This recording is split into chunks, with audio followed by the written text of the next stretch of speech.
Jenni, you are so welcome to the show. First of all, I want to say congratulations on the publication of your new book. How do you feel as an author?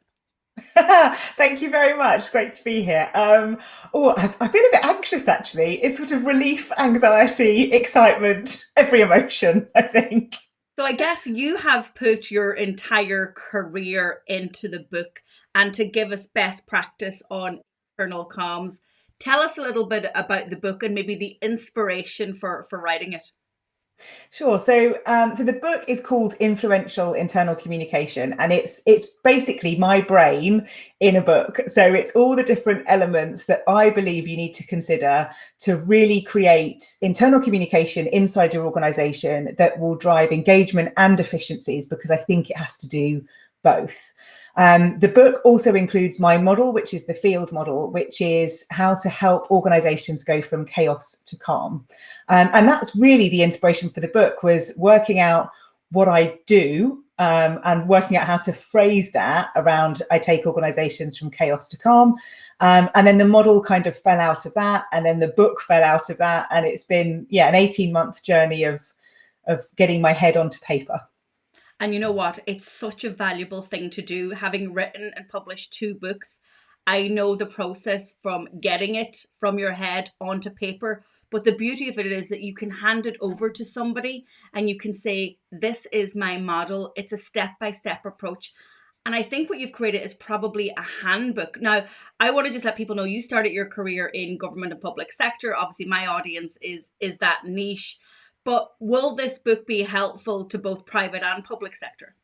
Yes, because it's had two parts as a book. So the first part is around the foundation. So it's explaining internal communication, it's talking about organizations, and it's talking about people. And anyone can read the whole book. And it's one of those books that's aimed both at communication professionals and marketing professionals, but also business leaders and chief operations officers and all those different roles that you might have. So the first part is the foundations, and then the second part is the model. And as I talk about the model, I go on to talk about how you can apply it to teams, how you can apply it to mergers and acquisitions, how you can apply it to growth. Some of that language might not be so relevant for public sector, but there's definitely things that happen, in councils merging or trusts or changes in the NHS as to where things are moving from being, 17 things to 4 things. So all of those things still apply, because organizations, no matter what they are people. And, people exist in every organization, and they are individuals, and therefore communication is so important. So it doesn't really matter what sector you're in. How much of play did the digital age have on the book? Now, I'm also intrigued by the name of your company, Redefining Communications. Is there a lot of hat tips and nodding to the digital age and digital workforces? There is a little bit. There's also a bit of a nod to COVID and the pandemic, because it was written while that was going on. But the digital side of it for me is making sure that we don't forget people along that journey. So for years we've talked about enterprise social networks and digital workplace and all those things being the silver bullet to make collaboration and everything more efficient inside organizations. And it's just not true. It's not going to happen without taking people on that journey. So there's a bit of a nod to it, but I try and stay away from looking at the channels and things that you'd use to communicate, because it's more about the approach of helping people go through that change. So give us some insights. And I have a copy of the book for one of our listeners slash viewers. And I have a 20% discount code for others who want to get a copy. But give us a little insight into the Field model for internal comms. So there are 3 phases to the model. It's understand, diagnose, and fix. And I always use a medical analogy when I talk about the model, because what we often do in organizations is we treat the symptoms. So if we take that in everyday life, I might have a headache, and I might then go and grab some painkillers because it's going to get rid of the headache. Now, had I maybe explored the reason for that headache, and that reason for the headache might be that I need new glasses, my treatment would be different. It wouldn't be the pain. It might be the painkillers as a short-term fix, but it would be going to the opticians and getting new glasses. It's the same approach for organizations. So if you understand the symptoms, which could be things like people going off on stress, issues within teams, friction, people not getting on, the say-do gap existing with leadership, there's lots of different things that I would class as chaos. Then you can diagnose what's causing those, and you can do that in a number of different ways, and the book takes you through all the different ways you can do that. And then you can move on to fix. And the fix will always include things around strategy. It will always include things around behaviours, but it is different for everybody, albeit there are some core elements to it. So it's those three phases, trying to help organisations and teams fix things for the long term. So not doing just the quick wins, because to invest your money and time in something, it's got to be something that's going to do what you need it to do.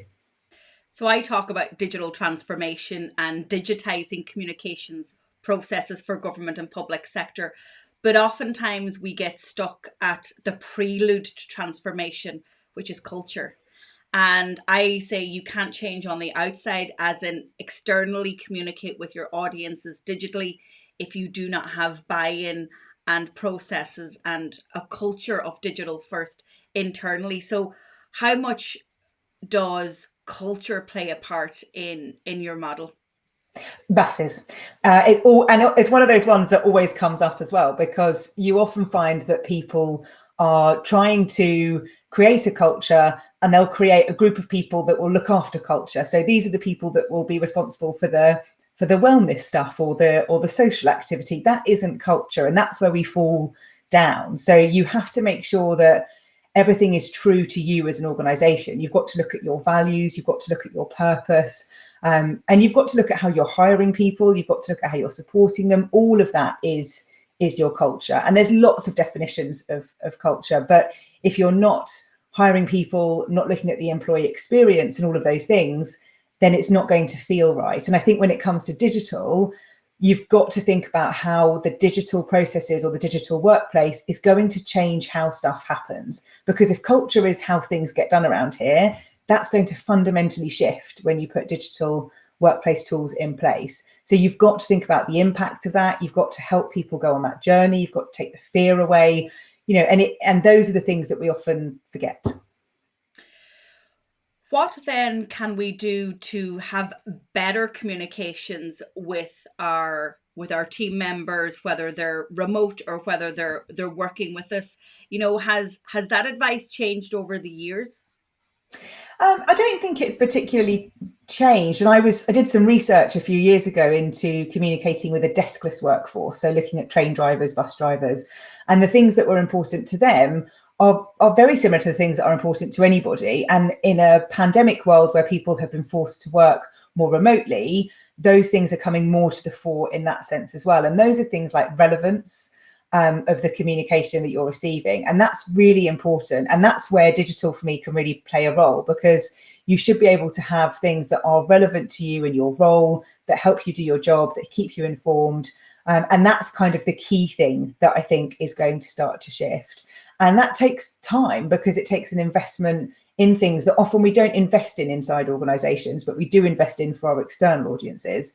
So the relevance piece, I think, is definitely going to be more important. And I think when we're looking at our communication and how we're engaging with each other, there has to be something about the community side and also the non-work communication. That's the thing that's been hardest in the pandemic, that you're forced into, Zoom meetings or Teams calls or whatever it might be, and they're all about work, that we've lost that ability of small talk, and we've lost that ability of getting to know each other and building those relationships. And that takes time, and that's something we're not used to doing in a digital world.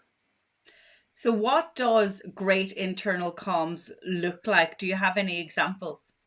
I'll always use the economist answer of it depends.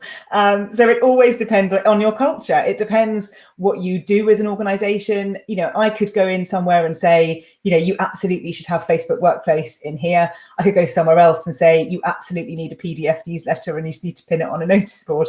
It all depends on what's going to be right for the organization based on where they are, the journey they're on, where the employees are, all of those different things. So it really does depend.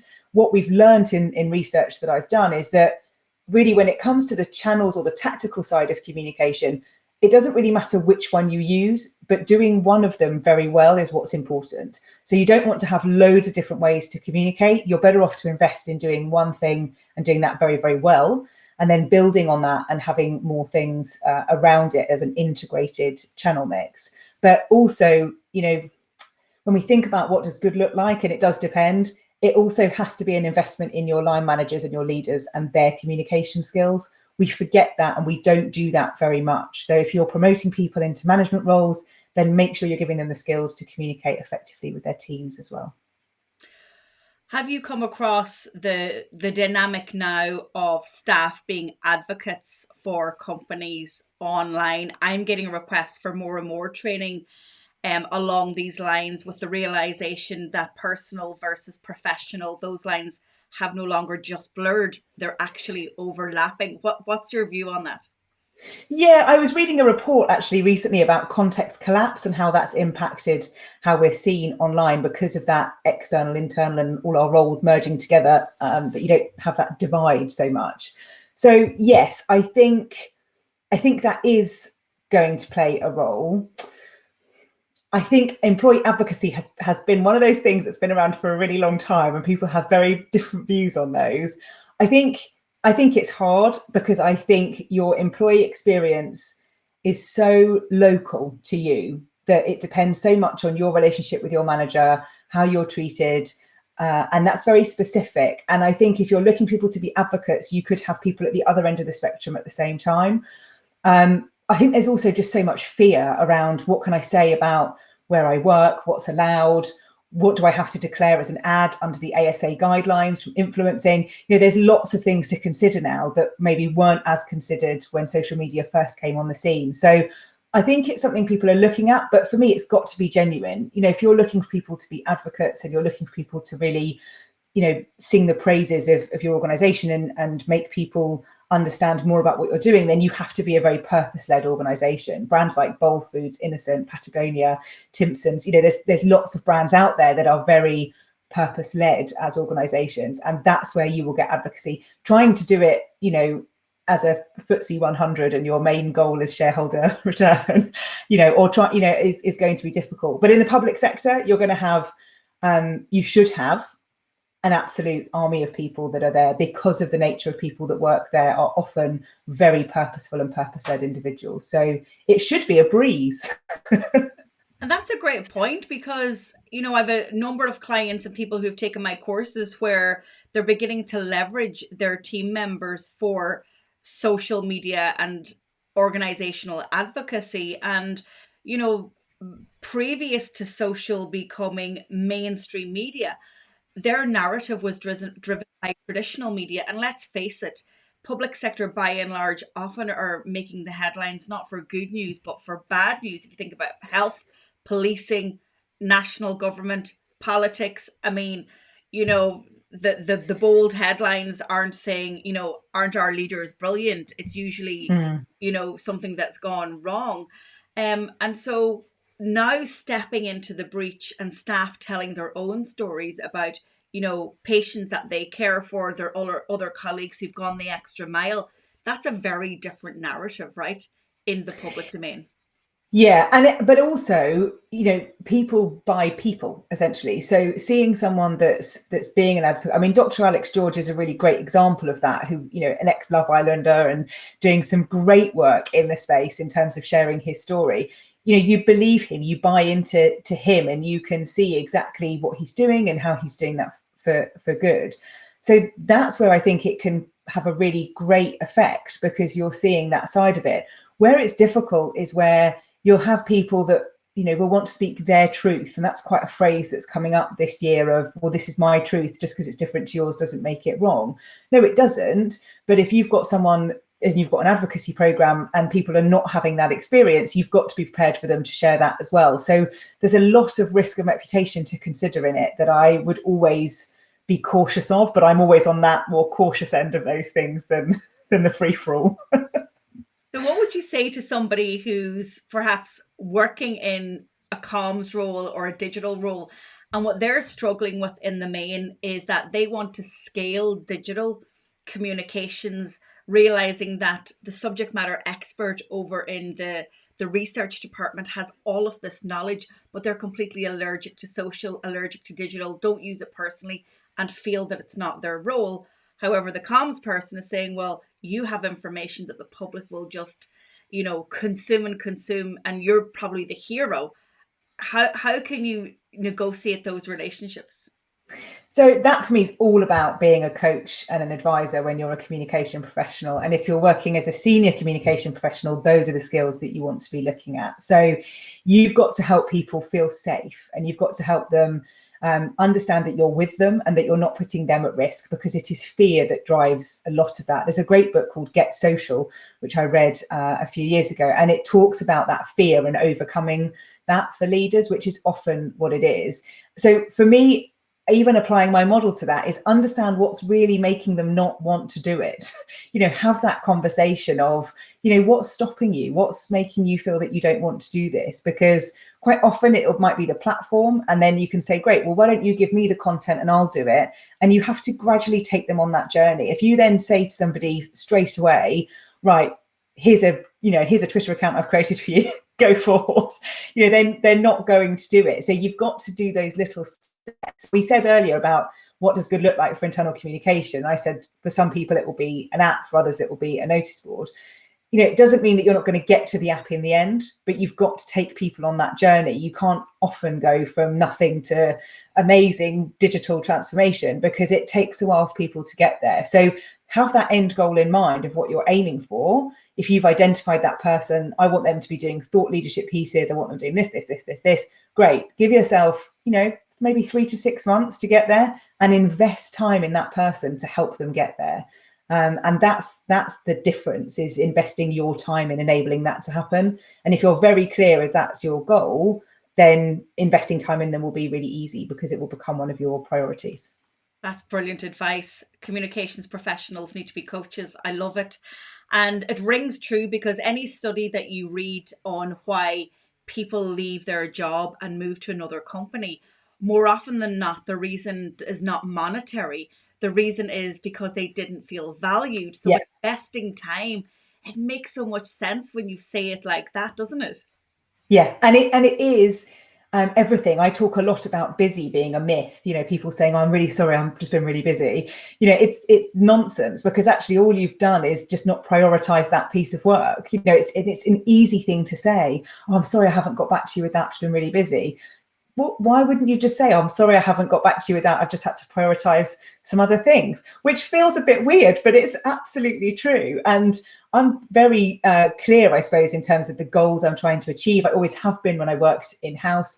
And it's if it's important to you, you'll do it, and you'll find the time to do it. And if you're looking to build employee advocacy, if you're looking to do digital workplace transformation, you have to invest in people, and your time is not best spent with the tech necessarily. Your time is best spent with the people to take them on the journey.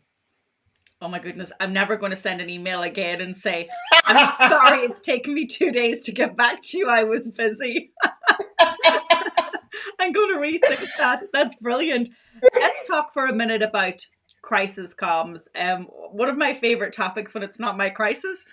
I don't mind managing somebody else's digital crisis, but I often see that we have maybe in organizations where the crisis is happening and everybody's focused on the external comms and what the media are saying and what's being said on social, and maybe forgetting to actually tell their staff first. Do you touch on that on your book, or do you have any insights? I don't touch on that too much, but I do a little bit, because I do talk about how we've seen this shift in recent years, where people will publish things that are shared internally, and then people will go, I didn't know anything about this. And you can't hide anymore, because social media is too quick, there's too much pace. The conversations that were once down the pub are now on Twitter. It is quite different. So you do have to be mindful of that. That's just about alignment of different communications functions inside organizations. And predominantly internal communication sits within the corporate communications function. Sometimes it sits in HR, but predominantly it's in the corporate comms function. So it shouldn't be this much of a disconnect between what's going on outside and inside. but it is about making sure that you can get through the layers of the organization. And that's the bit that is harder. It's quite easy. Oh, we're going to get lynched for this. It's quite easy to send something out to the masses because you've got a lot of ways of doing that. And then people will amplify that and share it. If you're sending out something and you've written it on your intranet and you've got 10,000 people to reach, of which 8,000 are offline workers, doing bin collection, garden waste, NHS frontline, whatever they might be, for that news to reach all those people in time is really hard, because you don't have that accessibility. So there's lots of things to think about, but yeah, I think it will get better. I think it is getting better, but I think it can lead to a lot of challenges and risks for people. But there's much better books on crisis communication than mine is. Amanda Coleman's book on crisis communication is excellent, so definitely one I'd recommend. Brilliant. Thanks for the recommendation. I've got a final question for you, and it relates to silos in organisation. And traditionally, government and public sector are very hierarchical, so people get jobs and they have grades. I've always felt that doesn't just align with an ambition and a vision to have great internal comms. Also, when I'm looking at digital transformation, it is those exact silos and that hierarchical nature that prevents transformation, because digital is everyone's responsibility. Do you have any insights on silos, grades versus having an open and shared floor, if you like, flatline? So I think this is absolutely the challenge that we've got with public sector. And, my experience when I worked in public sector was exactly that. And that's going back quite a few years now, of it being very hierarchical. I've worked in organizations where there are grades and you go from grade to grade and all of those things, but not as hierarchical as public sector. Now, that is a very big sweeping statement. And I'm sure there are pockets, where it isn't like that. But there is something in the nature of the way the organizations are structured and the cultures that exist that are very much aligned to that hierarchy. Part of that journey, therefore, of digital transformation is to change culture. So you're doing both things at the same time. And you have to have buy-in from the senior leadership team to do that. Because if you don't have the senior leaders bought into the fact that digital flattens hierarchy, it's going to be a tricky journey and a tricky conversation to have. So I think it's being able to identify the stories around the digital transformation that will drive that change, if that makes sense. So where you're trying to find the ways of, well, if we do this, this is what will happen, and it's okay. And it doesn't mean that you don't have, the authority or anything like that. It's trying to understand what it is people are scared of losing and then trying to offset that by what you're gaining. And I think that's part of the stories that you need to tell. Oh, you're so insightful. I can't wait to get into the book. Now, let's leave people with one takeaway. If there's one thing that they can do immediately to try and improve internal comms, and I know that's kind of like that's a really big question. Is there something where they can take action that's meaningful, but yet it's easy to do? So don't take the symptoms at face value. So if someone's coming to you and saying, this is going on, can you please do a poster campaign? I mean, they wouldn't do that now because we're mainly digital, but, don't take that on face value. Be curious. It's okay to ask questions. And our curiosity is our biggest strength as communicators. So that's the big thing to start doing now. Jenni, what an absolute pleasure to have you on the show. Congratulations once again on the book. Thank you. And I think you're going to be busy. I'm predicting that you're going to be really, really busy. But thank you for putting everything into a book. I think books are so important. Obviously, I love digital, but I also love books. And people say to me, your book is great. It's a handbook. And I think yours is going to be that handbook that people can go to and refer to. And so, yeah, I will watch you with interest and progress. But thank you so much for joining us on the show. Thank you so much for having me.